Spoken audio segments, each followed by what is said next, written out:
Welcome back. Today we have old Springfield 30 Express that when our customer got the gun in, the toe was broke off. So we're going to go through the repairing process. The first thing we did was take off the steel butt plate and flatten the spot where the stock had broken to make an easy point for joining with the new stock or the new wood.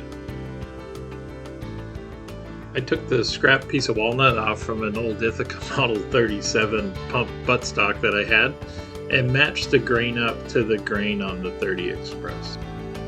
I attached it using medium strength CA glue, and that allowed me to hold it in place while it cured. Once cured, it's shaped with a belt sander first and then with a file as we get closer down to the stock. It's important that you keep the angle of the original stock. As I get closer, I make sure I put the steel steel plate back on the stock to use that as a filing guide. As you can see, it blends in quite well, and I left it a little proud of the stock on the back. We're going to have to inlet that steel plate to match the wood before we finish.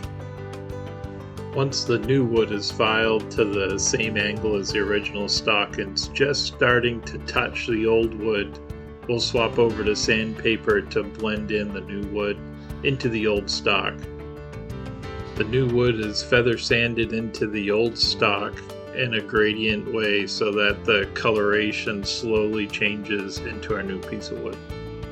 Now it's time to get artistic. I use Minwax stain pens with dark ebony and walnut gunstock stains to achieve a matched finish.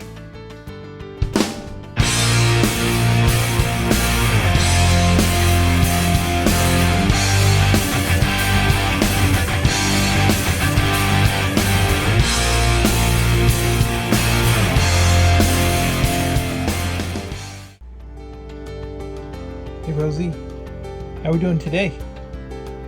Rosie?